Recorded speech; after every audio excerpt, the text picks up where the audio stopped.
আসসালামু আলাইকুম ওয়া রাহমাতুল্লাহি ওয়া বারাকাতুহু। আলহামদুলিল্লাহি রাব্বিল আলামিন ওয়াল আকিবাতু লিল মুত্তাকিন ওয়াসসালাতু ওয়াসসালামু আলা সাইয়্যিদিল আমবিয়া ওয়াল মুরসালিন। সম্মানিত দর্শক ও শ্রোতা মণ্ডলী, আমি ফজলুল হক হাতিমি জান্নাতের দিকে চ্যানেলের পক্ষ থেকে আপনাদের সকলকে জানাচ্ছি আন্তরিক অভিনন্দন ও মোবারকবাদ। আজ আপনাদের সামনে হাজির হয়েছি ওযু ছাড়া জিকির, দুরুদ ও কোরআন তিলাওয়াত করা যাবে কিনা। ওযু ছাড়া কুরআনুল কারীমকে তিলাওয়াত করা যাবে, তবে স্পর্শ করা যাবে না। ওযু ছাড়া জিকির করা যাবে এবং দুরুদ পড়া যাবে। আমরা আসলে অনেকে মনে করি যে জিকির করলে ওযু করে জিকির করতে হবে এবং দুরুদ পড়লে ওযু করে এরপর দুরুদ পড়তে হবে। আসলে এটা আমাদের একটি ভুল ধারণা, কারণ জিকির এবং দুরুদ পড়ার জন্য ওযুর কোনো প্রয়োজন নেই। আপনি ওযু ছাড়া চলন্ত অবস্থায় হেঁটে হেঁটে দুরুদ পড়তে পারবেন, জিকির করতে পারবেন।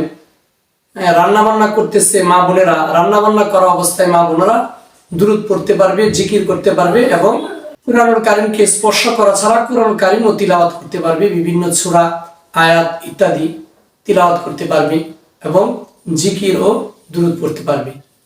এতে কোনো সমস্যা নেই। আসলে মাসালাটি যদিও একেবারে সহজ, কিন্তু দেখা যায় অনেকে এই বিষয়টা নিয়ে দ্বিধাদ্বন্দ্বের মধ্যে থাকে এবং সন্দেহের মধ্যে থাকে যে আসলে কি ওযু ছাড়া দুরুদ পড়া যাবে কিনা, ওযু ছাড়া জিকির করা যাবে কিনা, বা কুরআনুল কারীমকে আমি ওযু ছাড়া যে সমস্ত সূরা কেরাত মুখস্থ আছে পড়তে পারবো কিনা। অবশ্যই আপনি যে সমস্ত সূরা মুখস্থ আছে, আয়াত মুখস্থ আছে, দোয়া কালাম মুখস্থ আছে, সবকিছুই আপনি ওযু ছাড়া পড়তে পারবেন।